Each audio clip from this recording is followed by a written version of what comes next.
Very good morning dear students. This video is for class 10th subject science chapter number 11, that is the human eye and the colorful world, and this is lecture number 6. So children, this is a summary lecture and we are going to summarize the complete chapter number 11 in this lecture. So let me give you a brief introduction of the topics that we are going to cover in this lecture.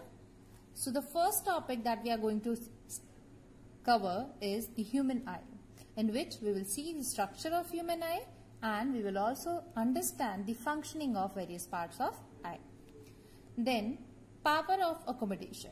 In this we are going to discuss the near point, far point, range of vision and the power of accommodation. Then we will see the defects of vision, under which three main defects are given: myopia, hypermetropia and presbyopia. We will see the cause and the correction of these defects. In the next topic, we are going to study the refraction of light through a prism. Then later on, we will study the dispersion of light through a prism, atmospheric refraction and the natural phenomena which are based on the atmospheric refraction, and at the last we will do the topic scattering of light and some applications of it in daily life. So let us first begin with the human eye, its structure and function. The human eye, we all know that human eye is a sense organ. It helps us to see the things around us. It takes the help of light from many of the sources and makes the things visible for us. Human eye is also called an autofocus camera because it adjusts itself for various places or various distances of the object. It is very important organ of our body because with other sense of organs we can touch, feel, smell, but we are not able to visualize them. So it's the human eye which helps us to visualize, to see the things, which is very important. So let us discuss that how the structure of human eye is made and what are the various functions of its parts. So while drawing the structure, we will also discuss the functions of each part. So children, here this is the outer layer of the eye. Eye is almost spherical in shape, and that is why it is also called as eyeball. Eyeball in size, it is approximate, having a diameter of 2 to 3 centimeters. It is having 3 layers of skin, or the 3 layers, they are known with different names. The uppermost layer is the sclera. Then we have the choroid. Now the function of sclera is to provide a protection layer to the eyeball.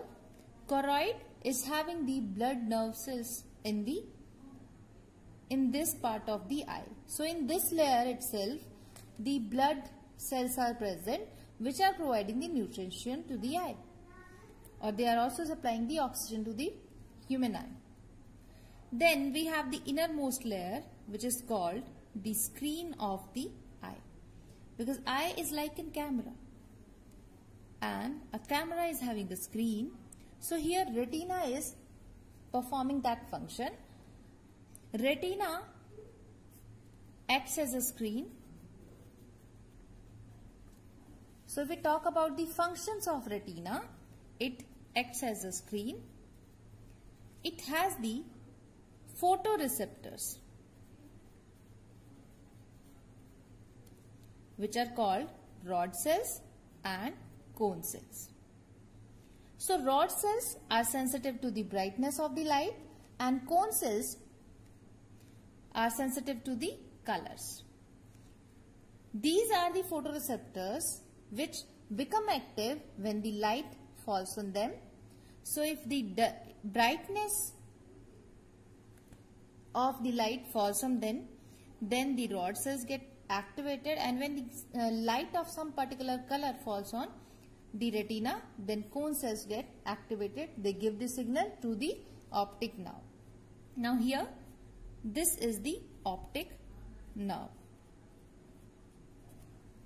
What is the function of optic nerve? Optic nerve takes the electrical signal from retina and it gives it to the brain. So the signals are carried by the optic nerve from retina to the brain, and the reverse action is also taking place, but with some other motor nerves. Now this is the posterior portion of the eye. So we have the optic nerve, retina, choroid, sclera. These are not taking place in the functioning of eye. They are the supporting structures of human eye. But here one point is there which is called blind spot. Why this point is called blind spot? Because where all the layers are getting merged up, or where retina is joined with the optic nerve, at that place there is no photoreceptor present. So even if the light is getting converged after passing through the lens of the eye at the blind spot, here no electrical signal is generated because no photoreceptors are there. So no image formation. That is why this is called blind spot. Now let us make the front portion of the eye. So here we all know that one transparent membrane is there. So this transparent membrane is called cornea. And what is the function of cornea? Cornea, first function, it allows the light to enter through the eye. Second, it converges almost all the light entering into the eye at the first interface itself. So it is performing many of the functions, convergence of light, and it is also providing the path to the light to enter into the eye. Then we have the iris.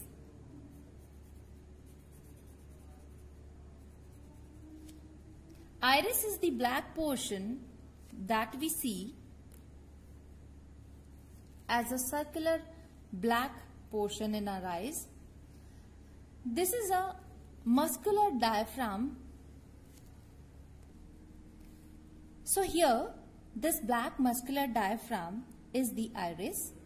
Iris is having a circular hole in the middle, which is called the pupil. So this hole is called pupil, and this is iris.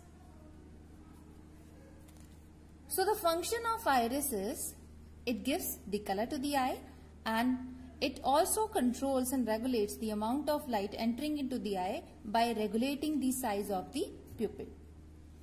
Then we have the ciliary muscles. Ciliary muscles, here we have the eye lens. Eye lens is a transparent jelly-like material, and because of its shape, it also causes the refraction of light. It converges the light passing through it. What ciliary muscles do? The role of ciliary muscles is first to hold the lens, and second, by the contraction and relaxation of ciliary muscles, the focal length of the lens can be adjusted. So ciliary muscles and lens, they both work together for the power of accommodation. Here, in the cornea and the iris or the lens, in between these two, one liquid is filled, which is called aqueous humor. Aqueous humor is having the nutritional liquid in it. So it provides the nutrition to the eye parts, and it also provides the flexibility because it maintains the fluid pressure between the cornea and the lens. It also allows the cornea to expand because it is a flexible material. It is a liquid. And these are the ciliary muscles who secrete the aqueous humor time to time. It's not so that the aqueous humor is just secreted once. It is secreted continuously and gets replaced soon. Here in the inner cavity of the eye, another liquid which is called vitreous humor is filled. This vitreous humor is having two functions. That first, it maintains the shape of the eyeball. Second, it is transparent, so it also provides the path to the light to reach to the retina. So this was all about the human eye and its function. Now how does the eye functions? How the image is formed? That the light will come, it will enter into the cornea of the eye. Let's say the light is coming. So most of the part of light is getting converged here. Then the pupil regulates the amount of light entering into the eye. And then rest of the conversion takes place by the lens. And the light gets converged on the retina of the eye. So here the lens is forming an inverted image of the object. This image is real and inverted. Then from here, because here the photoreceptors will be there, and because of that the electrical signals are given to the optic nerve, which are sent to the brain. And brain processes the signal and gives it back, and then only we are able to see the upright image of the object. Next topic is power of accommodation. So children, as we all know that eye lens is composed of fibrous jelly-like materials, so its curvature can be modified with the help of ciliary muscles. And this ability of the lens to adjust or to modify its focal length depending upon the position of the object to get a clear image is called the power of accommodation. So this is the property of adjustability in the focal length of the lens. What happens? How the ciliary muscles are helping the lens to change its focal length? What happens in the eye? Because ciliary muscles, they are holding the lens inside the eye. So when ciliary muscles, they get relaxed, they go to their original position. In that way, they are extending the lens. So the lens becomes thin and the curvature becomes less. So when the curvature is less, focal length is increased. So this way focal length has been adjusted. The another thing is when the ciliary muscles contract, the curvature of the lens increases. Because of that, the lens becomes thicker like this and the focal length decreases. So with the relaxation in ciliary muscles, focal length increases. So this is how the focal length is changed in the eye. Then we have near point. Near point is the least or the minimum distance by which a normal human adult can see comfortably. Because it's not so that this curvature can be made like this. It's not possible. So there is a limit to adjust the focal length of the eye, and depending upon that, the near point or the minimum distance by which the normal human eye can see comfortably is 25 centimeter. Then we have the far point. Far point is the maximum distance up to which an eye can see clearly, and that is infinity for a normal adult who is not requiring any specs to see the objects. So this is for comfortable and clear vision, and this is the maximum distance. So a normal human adult eye can see till infinity distance. That means the range of vision of human eye is 25 centimeter to infinity. Now, sometime what happens that this crystalline lens becomes milky and cloudy in old age people. And this condition of becoming milky and cloudy of the lens is called the cataract, which is one of the defects of the eye. It generally happens in the old age, and this causes partial or complete loss of vision. So, it is possible to restore the vision through a cataract surgery. Then, one question must be coming to your mind that why we have two eyes and not just one? So, the answer to this question is that we are habitual of the binocular vision, as it provides a wider view of vision. We can see by 180 degree using the two eyes, and that's why if we try to see the objects by keeping one eye closed, then the perception of depth or the distance of the object from the eye get lost. So, and why it happens? Because we are habitual of the binocular vision, that our mind is having a mindset or tendency that it will always observe the exact distance or the exact image of the object only if the object is seen by two eyes. And that's why we have two eyes and not just one. The next topic is defects of vision. So children, the eye may gradually lose its power of accommodation. So when there is a decrease or complete loss of power of accommodation of eye lens, then defects of vision takes place.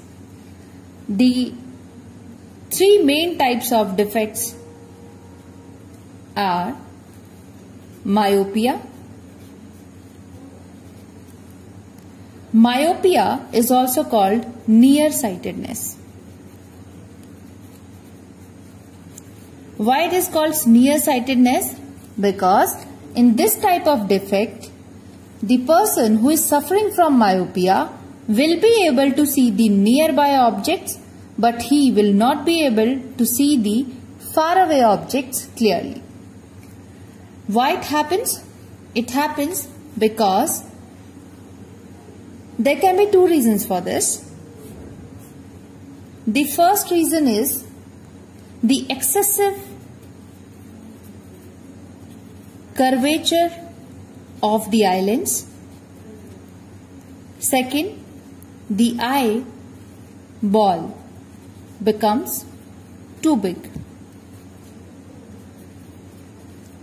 So what happens if the excessive curvature is there or eyeball become too big? This causes that if this is the eye,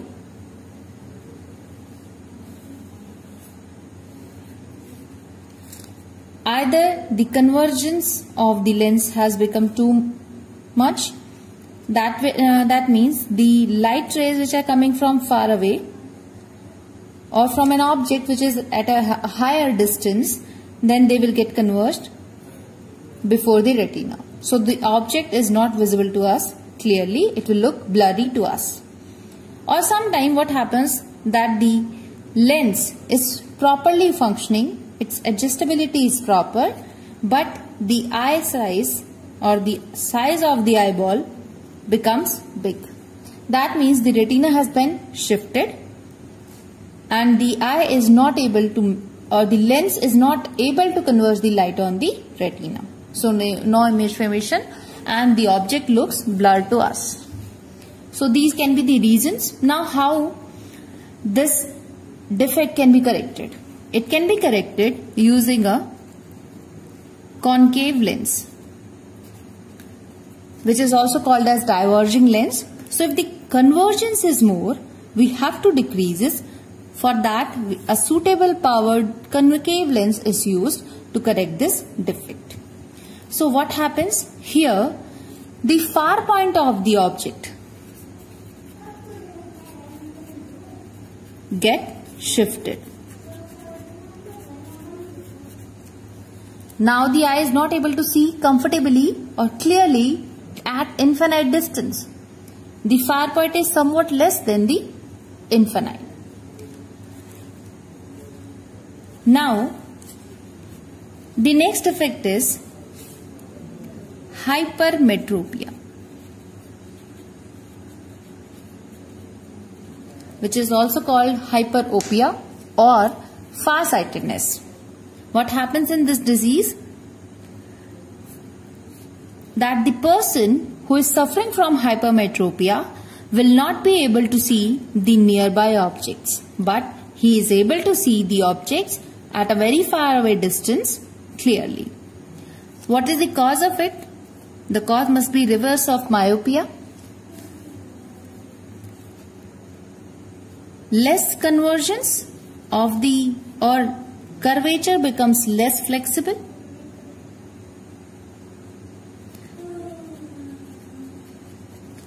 Or the eyeball becomes too short. So these can be the two reasons that why the hypermetropia or the loss of vision has taken place. Now, what happens in hypermetropia? Let's say this is the human eye. Here we have the lens. One thing can be that the curvature of the lens is not proper. That means if it has to increase its focal length, so that power of accommodation is lost. It is not able to decrease its curvature so that its focal length can be increased. Another reason can be that retina might have shifted just a little ahead of the actual position of the retina. So what happens because of this?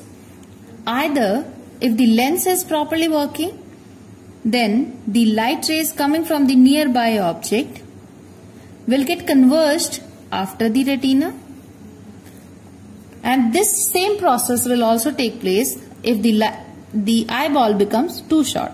Then also the convergence is not taking place on the retina where the image formation takes place, and that is why the objects look blurry to us and we are not able to distinguish the words, or we cannot read a book if we are suffering from hypermetropia. Now, as the convergence is less or the curvature of the eye lens is lost, so convex lens of suitable power is used to correct these kind of defects. The next defect is presbyopia. So what is the third defect? Is called presbyopia. Presbyopia is a loss of vision in the old age. What happens during the age of 50s or 60s? That the person is suffering from both the diseases mentioned above, like myopia and hypermetropia. He is not able to see the nearby objects as well as the faraway objects clearly and comfortably. And that is why he is suffering from, we are saying that he is suffering from presbyopia. Now what can be the reason? Loss of accommodation of power. So this loss is occurring because of the increase in the stiffness or decrease in the flexibility of lens. So the lens has become less flexible, and that is why this loss of accommodation is occurring. Second can be the weakening of ciliary muscles, because of which the adjustability is not properly done. Now, as the person is suffering from both myopia and hypermetropia, so to correct this kind of defect of vision, we need a lens or we need a specs which is having both kinds of lenses. So here the bifocal lenses. To correct this defect, we have the bifocal lenses. And what is there in the bifocal lens? That the lens, if let's say this is the shape of the glass of the specs, then the upper portion will be concave, because the upper portion of the glass or the specs is used to see the faraway objects. That means this is a person who is suffering from myopia, and here we are using a suitable powered concave lens to correct the myopia, and the lower portion is made up of convex lens of a suitable power, so that hypermetropia can be corrected. Because when we look at the nearby objects, we keep our eyes down, and that's why this portion of the lens is used. What is the main problem of these kind of lenses? That there is a sudden change in the power of the lens. Let's say the concave lens is having a power plus 1.5 diopter and this is having minus 2 diopter. So here at the boundary of the two lenses, there is an abrupt change which increases the uncomfortness in the person who is using these kind of specs. So to avoid this kind of situation, nowadays what is being done, that the lenses are made up of the material or the types of lenses which are having a gradual variation in their refractive index or the power. So because of that, the person is comfortably able to adjust or to see the objects placed at different positions, whether it is a nearby object, whether it is a faraway object, or it is an object placed at intermediate distance. The next topic is refraction of light through a prism. So children, till now in the previous chapter we have studied the refraction of light through a glass slab. In that what happens? That when the light is passing through a glass slab, then after refraction takes place, what happens? Only the lateral shift comes in the path of the light and there is no change in the direction. But when the refraction occurs through a prism, then the direction of the incident light is also changed. And that's why it is important to study the refraction of light through a prism. Now let us see what is a prism. So prism is having two triangular bases.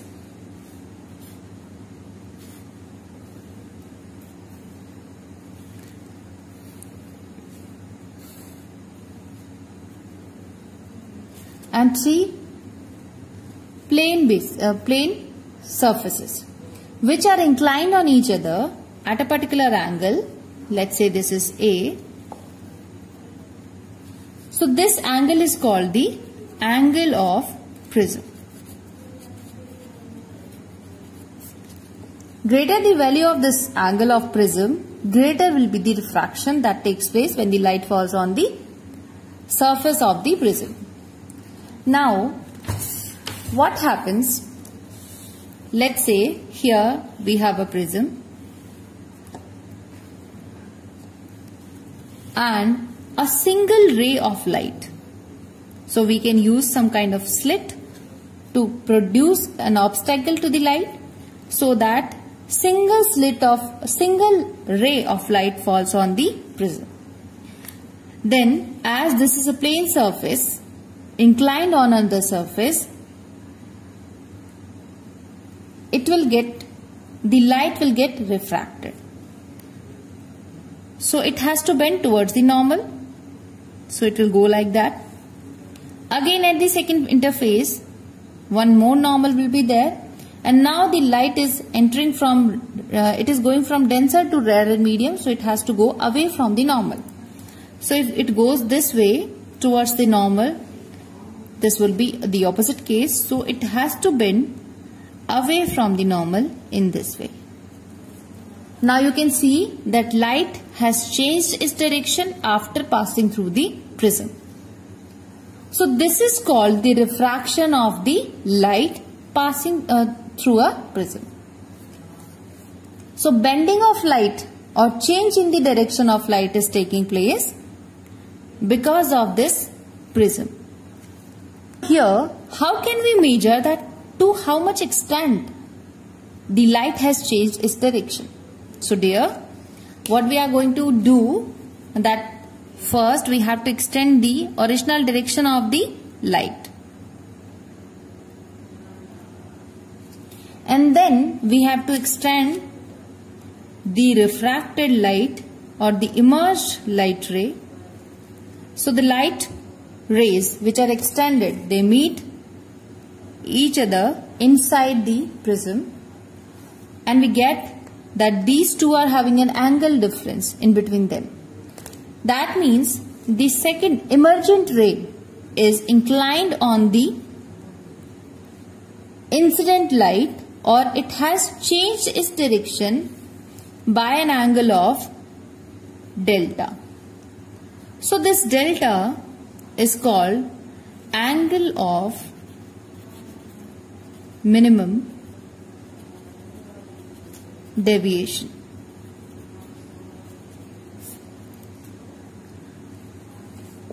Because by this angle the light has deviated from its path. That is why it is called angle of minimum deviation. The angle would be higher if the angle of prism would be greater. Because we know that there are some factors which affect the angle of minimum deviation, like angle of incidence, the refractive index of the prism, the angle of the prism, and the wavelength of light falling on the prism. So these can be the factors that can affect the angle of minimum deviation. Then our next topic is dispersion of light through a glass prism. What is dispersion? When the light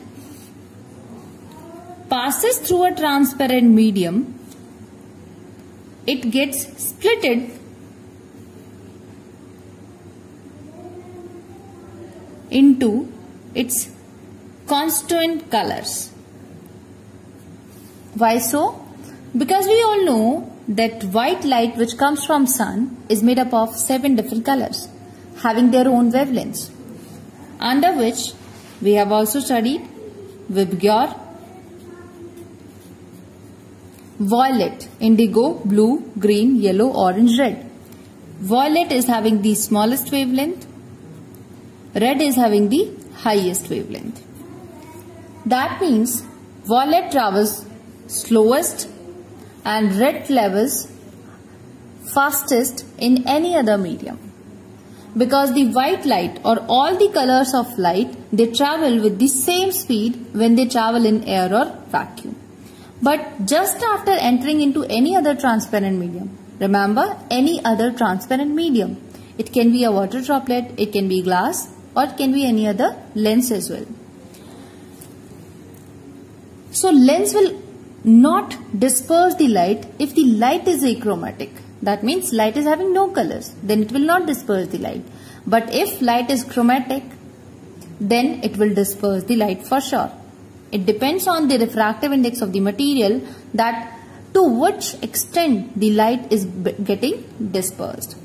So, when the light is incidenting on the plane surface of a prism, then as this medium is a denser one, so light is entering from a rare to denser medium. So it has to bend. But as each of the color is having different wavelength, red travels faster, so wavelength of the red, which is higher, will bend the least. Violet travels the slowest, so it will bend the most. So the angle of bending of each different color is different, and that's why the white light, which is made up of actually these 7 colors, gets split into in the 7 colors. And here also again the diffraction takes place. So light has, if this is the normal, it has to go away from the normal. So we are going to get a screen. We are going to get the color of the different colors. We are going to get a band of different colors, which is also called as spectrum. So we obtain a spectrum on the screen, which is having 7 different colors, starting from the violet, which is at the end, and it goes till the red. Now, you should remember that is it only the one light ray which is reaching to the face of the prism and getting splitted up?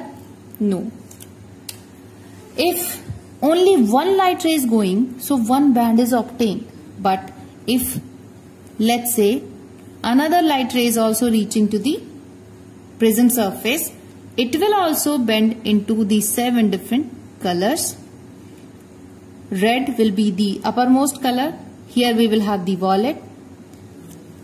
Further, this can happen that if the light rays are falling, then again we will have the red at the top and the violet at the lowest edge. That means at the extreme edges we are having the violet and red only, but in between we will not have the sharp boundaries between each color. The color will be mixed with each other, but the final extreme edges will have the violet and red only. So this is how the dispersion takes place through any transparent medium. Then, while discussing the dispersion, because we have said that this is the dispersion takes place through the prism. So can we recombine the 7 colors of light? Yes, for sure. If we have used a prism to split the light into 7 different colors, so these 7 colors are having different speed. What we do, we keep an inverted prism which is of the same type as that of this, although this is not looking same in the here in the image, but try to make it similar. What happens when these lights are coming on the first interface of the or first surface of the prism? Then they get refracted and the process is reversed, because now they have to travel finally the total distance which is same, and that's why the all the 7 colors of light, they recombine together, and when the second interface, when refraction takes place, only one single light comes out. That means the light rays which was splitted away in 7 different colors using first prism has been recombined with the help of the second prism, and we are getting white light again. So this is also called recombination of white light. Now, where do we see the application of dispersion of light through any transparent medium? So the application which is very famous is rainbow formation. Just after the rain, if sun shines and the water droplets which are suspended in the atmosphere, they behave as a prism, and what happens? The dispersion of light takes place through a water droplet. So let's say if this is the water droplet, if sun is here and the observer is here. So it's first condition that the sun should always be behind the observer if observer has to see a rainbow. So the light rays coming from the sun, they strike the first interface, refraction occurs and dispersion. Because of the refraction, the light splits into 7 different colors. Now, as the light is going from a denser to rarer medium, there must be some angle of incidence greater than the critical angle, and TIR takes place at the second interface. TIR, total internal reflection. If you want to know the TIR in detail, you can watch the third lecture of the chapter. Now what happens? That the light rays totally internally reflected back, and we are obtaining the colors here. So here we obtain these 7 different colors as a band, and it looks as a rainbow like this. But is it only a single light which is coming from the sun and passing through the water droplet? No. There can be many other water droplets as well. So they might be forming other rainbows as well. So there are 2 types of rainbows, primary and secondary. So primary rainbow is the one which is having the clear boundaries between the colors, and the secondary rainbows are the rainbows which are formed because of the merging of different rainbows. So here there will be no particular boundary between the 2 colors or any of the colors. The colors will be in mixed phase and they will be fainter than the primary rainbow. Now the next topic is atmospheric refraction. So children, what is atmospheric refraction? The refraction of light taking place in the atmosphere is called atmospheric refraction. But why the atmosphere refracts the light rays? It happens because the earth is surrounded by the different layers of air.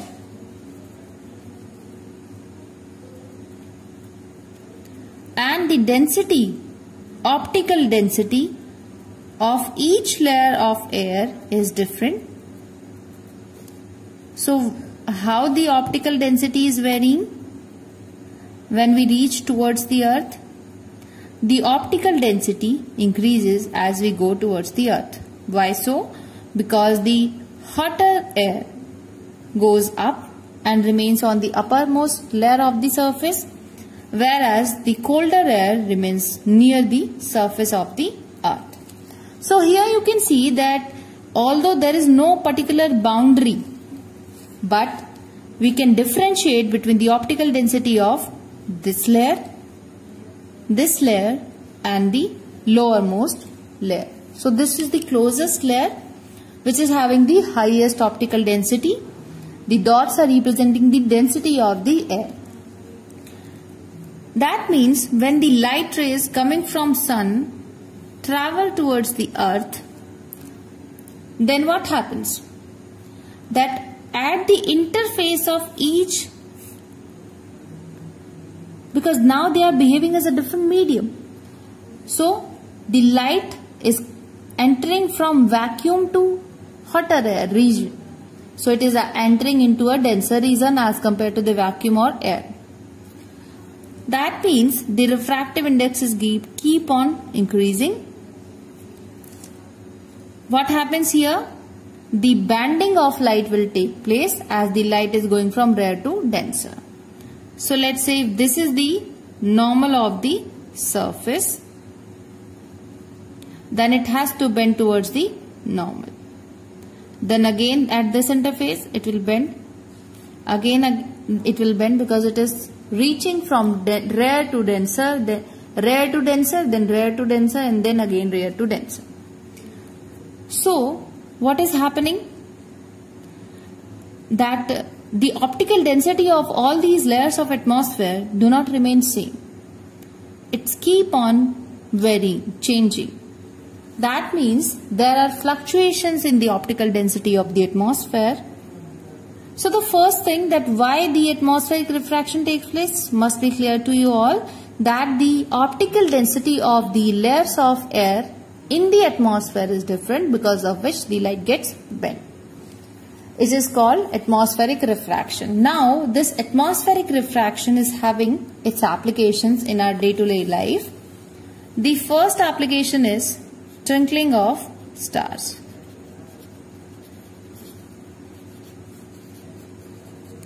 That why do the stars, they appear twinkling to us? It's because that the light rays which are coming from the stars, what happens to the stars? Stars, they are very far away from the Earth's surface. Because of that, they appear as point object. So the first thing is that they appear as a point object. So the light traveling from a point object and reaching to the Earth's surface will suffer from the atmospheric refraction. So let's say here we have a star and the light rays are entering into the Earth's atmosphere, then keep on bending and bending. So the observer observes that the light rays are not coming from here, because it will appear coming from this particular position. So now this is the apparent position which we observe for the star. This is the actual position of it. So now what happens, that this is a point object, and if we are able to see it here, that means sometime it can happen that more amount of light can enter into the eye, sometime less amount of light will reach to our eyes. Why? Because the atmospheric refraction taking place and it's keep on fluctuating. It's varying all the time. Because Earth rotates on its own axis. So its atmosphere is also changing with time as the Earth rotates. So there are fluctuation in the atmospheric refraction that takes place here, because of which sometimes the stars appear brighter and sometimes they appear fainter, which is called the twinkling effect of stars. Now you might be thinking that why planets do not twinkle. So dear, stars are far away from us and that's why they appear as point objects. But the planet, they are closer to Earth's surface as comparison to the stars. So first thing, that they are not point objects. They are extended sources of light rays. So even if the individual portion of the planet will behave as a point object, then together they nullify the effect of the light reaching to us. They nullify the effect of brightness of the each individual point-sized object.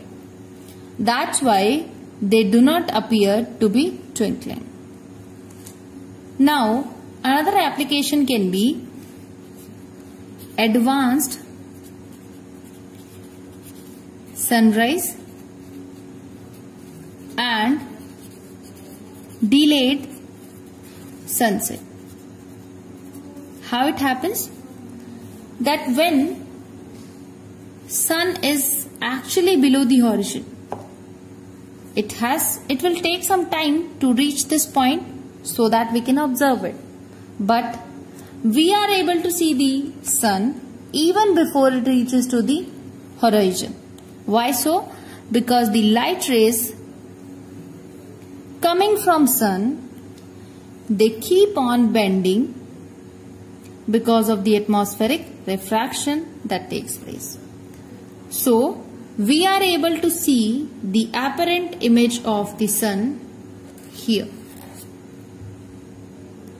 So for us, the sun has sunrise has taken place.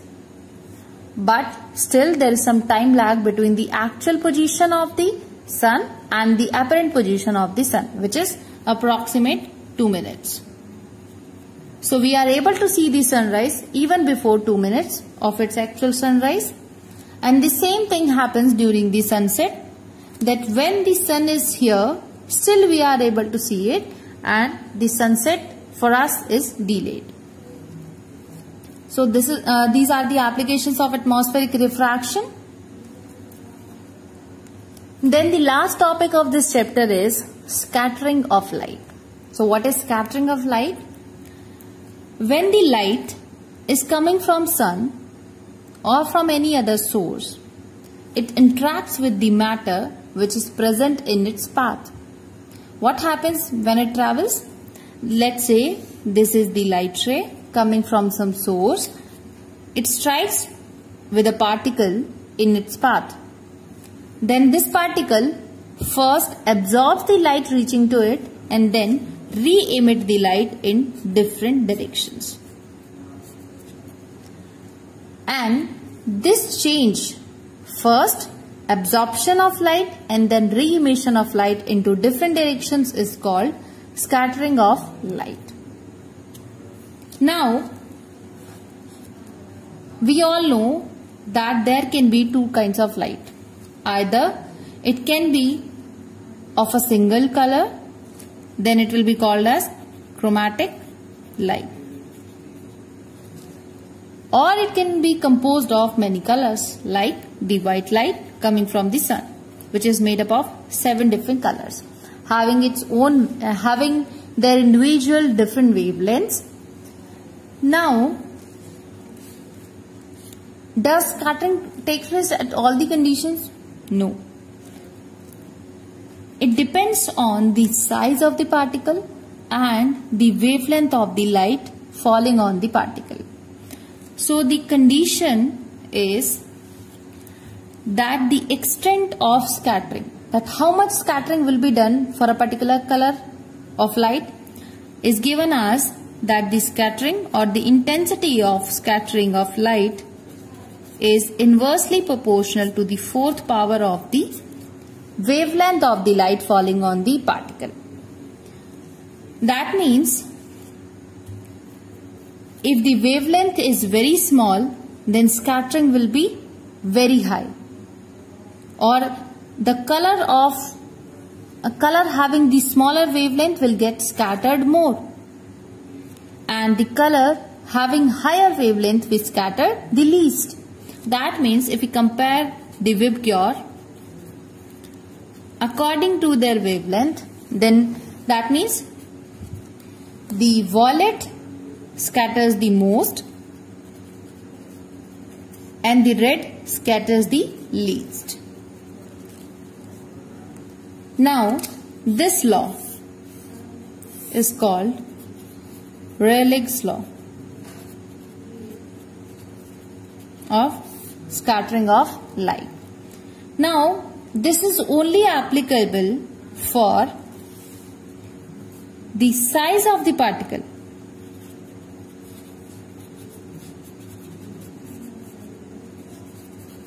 Should be smaller than the wavelength of light falling on it. That means that this law, Rayleigh's law, will be followed only when the size of the particle is very small in comparison to the wavelength of light falling on it. Now, if there is a bigger particle in the path of the light, will it not scatter? So the answer is yes, it will get scattered. But this law will not be applicable then, because this law says that the wavelength or the light having the shortest wavelength scatters the most, and the light having the highest wavelength will scatter the least. This law will not be followed. What will happen then? That all the colors of light will scattered almost equally. So if all the particles or if a bigger particle is scattering the light in such a way that all the light rays or all the colors of light scatter equally, that means we will observe the combination of color. That means if white light is getting scattered with a bigger particle, let's say a water droplet,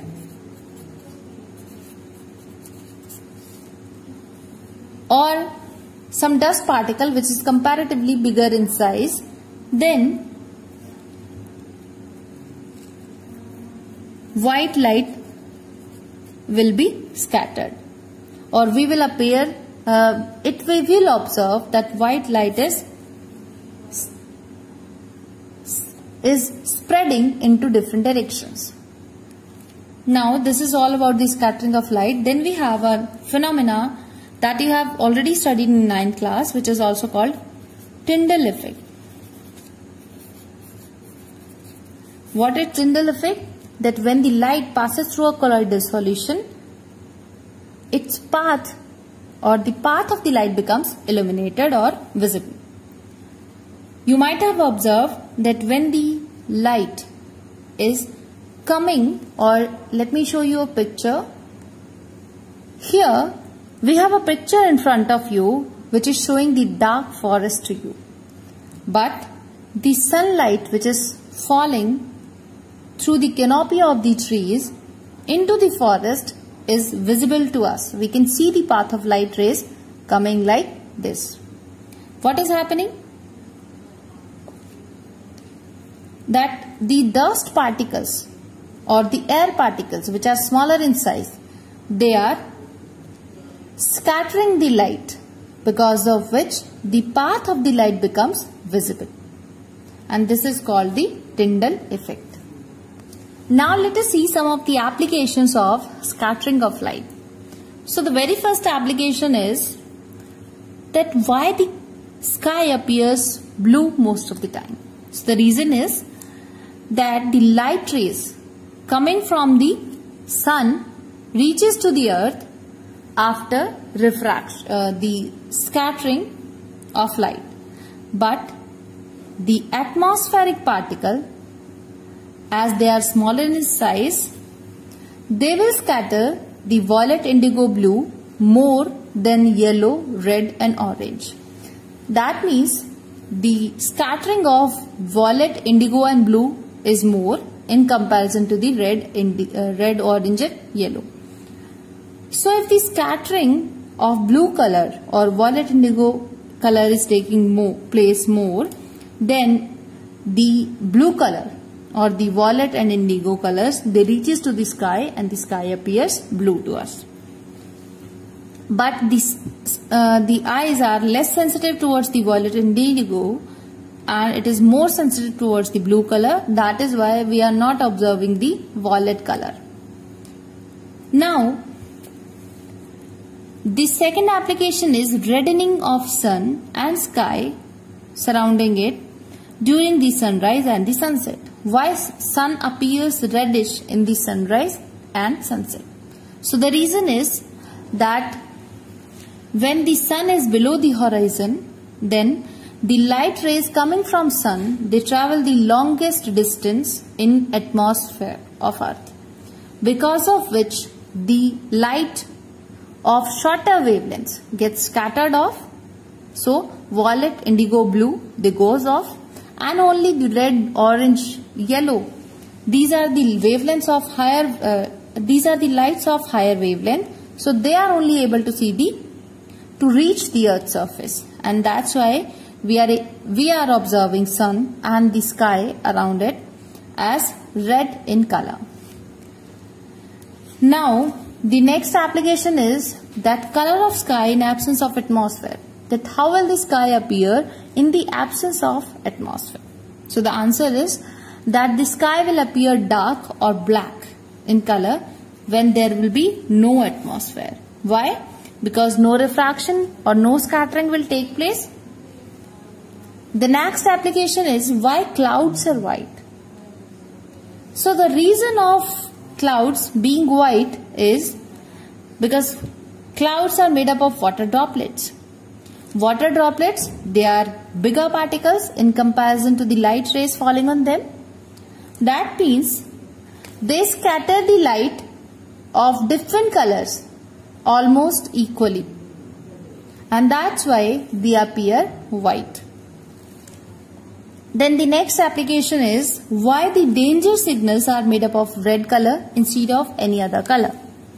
So the reason is red color is visible from far away distances even if there is a lot of fog or dust particles on the way of light, because red is having the highest wavelength. Because of that, scattering occurs less. So when the light scatters less, then it travels longer distances. So that is why red color is used in danger signals, so that it can be seen from a very long distance also. Then the next application is that what will be the color of sky and the sun for an astronaut which is present in this space. So children, in this space there is no atmosphere. So the light rays coming from sun will not suffer from any diffraction or scattering. That means the sun will appear white to the astronaut. And the sky, because no refraction and scattering is taking place, because no scattering of light is taking place, that means there will be no color observed for the sky. So sky will appear black or dark in color to an astronaut. So children, this was all about the chapter that is human eye and the colorful world. I hope I have covered almost all the topics, although in brief. So I hope you have understood all the things. Now, your homework for this lecture is, as we have completed the chapter, I have also given the NCERT exercise to you as a homework in previous lecture. So now I am providing one post-text assignment of this chapter that you are supposed to do in your fair notebook. So this is your homework that you have to do the post-text assignment 1, which is available on EdQuark website as your homework. So you have to check your EdQuark for the assignment, and this assignment will comprise of 12 questions. So children, all the best for that, and thank you.